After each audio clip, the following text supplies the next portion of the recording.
Domenico c'è? Sì. Non vedo, no, non vedo ancora. Domenico? Arrivo. Sì. Arrivo. Lo sento col fiatone, ecco. Ecco. Domenico Coppola is a second-year graduate student of Lingue, Letteratura Moderne at the University of Calabria. He graduated in 2018 with a dissertation in philosophy of language on communication and interpretation. His leading academic interests include humanity and cultural studies, philology, intertextuality, and linguistics. The title of his presentation today is Outlandish, the Semiotics of Colonialism and AntiColonialism. Greetings to everyone, my name is Domenico Coppola, and thank you for having me here today. The following analysis will be centered on the semiotic comparison between 4 works stemming from the English colonial era with regard to the structures, speech, and character portrayals the authors make purposefully use of for the creation of meanings through linguistic signs. Much like Fanon, I will specifically delve into the language authors deploy to depict the other and address whether certain stylistic gimmicks curb their voices, or, to put it in Spivak's words, let the subaltern speak. With regard, literature is a powerful dimension wherein the canny and the uncanny are crafted. The construction of a novel does inevitably draw upon the supposed mental framework intrinsically part of a culture and push the unhomely away. In other words, it must highlight the probable as opposed to the improbable. Gosh makes a valid point in stating that novels are directly bound to the extratextual experience, and as such, both unwillingly or willingly tighten that reality and simultaneously push anything not pertaining to that reality out of bounds, making it outlandish. Adding to this, Baba explains in his Nation and Narration how said mental framework is actually the outcome of a concoction of features that cultures draw from to create the appearance of a so-called tradition. In other words, literary works function as maps, given that the writer selectively patches together semiotic objects to depict a certain something in a certain way, as observed by Robert Talley in his notorious essay, Spatiality. The way authors deliberately showcase specific features in a given way is never purely random. It often hides an underlying function. In fact, Ashcroft sees language as the means through which hierarchical structure of power is perpetuated, and the medium through which conceptions of truth, order, and reality become established. Literature construes or conceals truth by selectively juxtaposing semiotic items. It forces upon a single, most accurate way of envisioning reality and its spectrum of qualities. In so doing, these neglected features represent the lower end of the hierarchy and must hence be disposed of. Haggard and Kipling are the prime examples of such procedures. While it must be said that Kipling's Kim is very cleverly disguised as a cultural bridge to a world that had yet to be explored by the English people, the speech pattern through which he portrays the immensely polychromatic layers of the Indian era are next to the adherence to a hegemonic pursuit makes his work exude with colonialist intentions, as one should not forget that Kipling is the author of the infamous poem The White Man's Burden. The same applies for Haggard's She and the way Aisha serves as a general measure of what defines the non-English. These two novels are tied together into a group for a very specific reason: the way the authors use language to deprive the other of their right to speak, and, in so doing, exoticize and grant these figures a colonial typical outlandishness. Let's focus on Kim, for instance. All non-English or Englishized characters Kipling gives voice to express themselves with an unusual medieval or Shakespearean English. This semiotic choice, which might look as a creative solution, does in fact hinder the subaltern speaking process. By encompassing the several Indian dialects within a single linguistic means, Kipling does in fact orientalize the various layers of Indian culture, turning them into a simplified and fixed object. although the narrator specifies that Indian characters do occasionally speak Urdu or Punjabi, all non-English languages are conveyed in the exact same manner, as though they were all part of the very same language group, as seen here, and I quote, "A priest, perhaps," said Cholalal, spying the rosary. "See, he goes into the wonder house." "Nay, nay," said the policeman, shaking his head. "I do not understand your talk." The constable spoke Punjabi. "Kim, he is a foreigner, and thou art a buffalo." And as this passage shows, no general semiotic distinction between the languages is made. As such, Kipling's deployment of Old English as a viable solution for representing otherness actually leads to a reductive and simplistic diminishment, as it makes the Indians outlandish, otherworldly. On the other hand, all non-English yet English-speaking characters appear to be affected in a like way, especially Hurri Babu, so as to demonstrate that language, particularly the English language, simply cannot be learned, but is well rooted within the so-called Englishness. As a matter of fact, even the highly English-educated Hurri, who speaks relatively good English and is quite impressively acquainted with English culture, is made strange by pointing the jaded sounds of his speech, as you can see by adding a double E in the passage seen here quoted, opinion, efficient. On the other hand, Kim, who is white, has no such phonetic affectations, as his English, albeit somewhat syntactically jaded, is a natural factor linked to his whiteness. Thus, the non-white Hurri Babu is the colonized subject who uses English language and English culture to circumvent his alleged natural inferiority, and Kim represents a natural phenomenon, given that he's white. Much like Kim, Haggard's She makes use of a similar semiotic structure to visualize the other. Once again is a non-English character, namely Aisha, exoticized through a semiotic process that translates her subaltern voice through Old English. Seeing as she is an antique figure who has lived for the last 2,000 years, the reader is made to think that her language should likewise be ancient.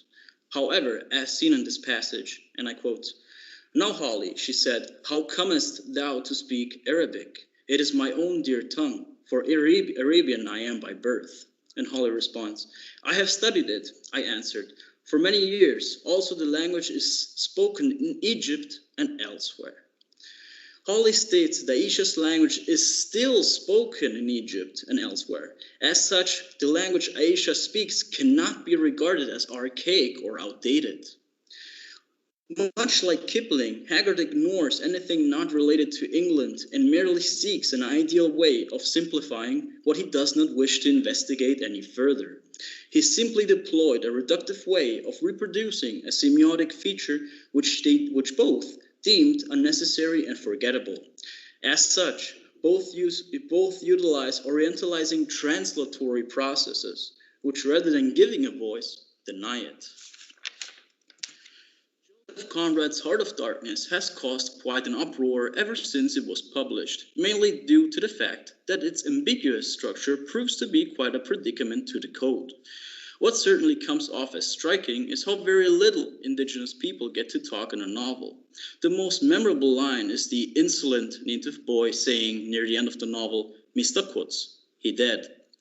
While natives speak very little, linguistic pomposity associated with England is perceived all throughout the novel. This linguistic imbalance between the colonizer and the colonized is a literary tool to accentuate the unusefulness of metaphoric and boastful language, often associated with Kurtz, as argued by Ursula Lord, whereas the African speech restores the fundamental function of language, as in communicating straightforwardness. Despite its restoring purpose, Conrad's Black English line does in fact recall a stereotypical depiction of Black people's linguistic pattern and its imagery. The most infamous negative portrayal is the so-called blackface, a ferociously stereotypical representation of Black people as seen through the eyes of of white or Western folks. A common feature of the blackface is also reproducing Black English, as in defective English, in a mocking manner, for example by making voiced sounds unvoiced or by occasionally omitting functional syntactic items, as seen in Conrad's novel.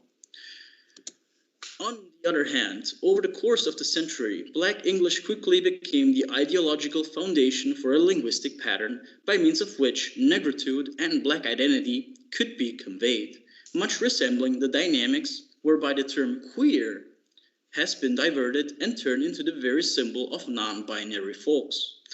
In other words, the language that was once imposed upon them to hinder their cognitive process and merely construct a functional communicative bridge between colonizer and colonized is now appropriated and turned instead to speak of their own experiences. A good example might be Harry Belafonte's Banana Boat Song.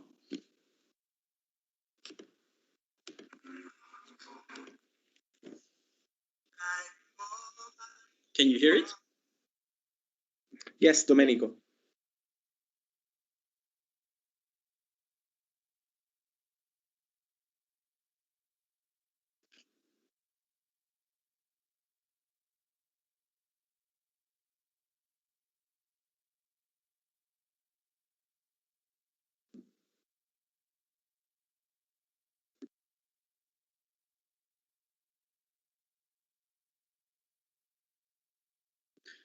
Despite its catchy rhythm and its more than happy voicing, the song is undeniably uprooting issues related to slavery and the rough working conditions former Caribbean slaves had to put up with.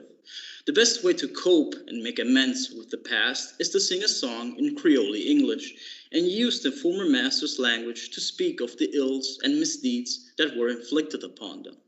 As Belafonte himself said, and I quote, "Slavery is an important part of this nation's history, an absolutely critical part of any analysis that is done in defining Black Americans.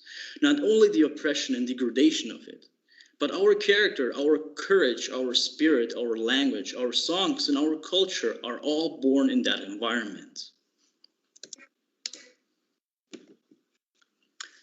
Forster's A Passage to India can be foreshadowed by recalling the final passionate lines in Fanon's Black Skin, White Masks, and I quote, "The black man is not more than the white man. Both have to move away from the inhuman voices of their respective ancestors, so that a genuine communication can be born. Superiority, inferiority, why not simply try to touch the other, feel the other, discover each other?" This passage sums Forster's novel up perfectly. Not only does it endorse intercultural communication by attempting to destroy stereotypical allegations, but it creates the ideal conditions for letting the subaltern speak. For the most part, the protagonist Aziz speaks fluent English, showing occasionally some syntactic flaws, which can be linked to Ashcroft's notion of syntactic fusion, as seen in Chapter 2 during Aziz's conversation with Mrs. Moore. Generally speaking, all Anglo-Indian characters make use of different speech patterns, and difference can be traced, effectively making their acts of semiosis not reported or translated in an abstract, metaphorical manner, as seen in she or Kim, but a metonymy, a direct evidence of their existence. As such, language, specifically English, is not inborn, but culturally acquired. On one occasion, Aziz can't seem to understand Fielding's dialectal inflection, as he says, "I have my dues." Aziz didn't catch Fielding's statement and really tries to understand or create the conditions for proper understanding, thus showing willingness to feel the other. What's the last sentence, please? "Will you teach me some new words and so improve my English?" Fielding and Aziz represent the symbolical semiosis that underlies in Forster's work, which purports to establish a transnational communication, hence making it post-colonial by definition. Forster's novel is a liminal space, a spatial arrangement where meaning is never fixed but fluctuates in an everlasting state of flux. The semiotic structure that best displays the liminality of the novel are the Marabar caves. the locus of uncertainty and ontological displacement, wherein the meaning is perpetually reshuffled and remolded. It can also be linked to Warburg's Atlas, which does not seek to mold a definite and finite shape of an exhaustive picture, neither does it wish to unravel a completed object. Its quality resides exactly in its incompleteness and its power to reposition itself in time and space. To enter within the realm of postcoloniality means to look through the eyes of the other rather than to do the speaking for them. One must venture into the multiple by keeping the plurality in mind. To know the other, we must necessarily give them the tools to be able to speak up for themselves. It is only by seeing culture as a multi-layered object, wherein all forms of identities, languages, and people are on par, that any dichotomy, any apparatus or relation of power that opposes an I to a you can be thwarted and defied. After all, only when we start to listen to the other can we really learn to understand the other. These are my references. And thank you for your attention. Thank you, Domenico.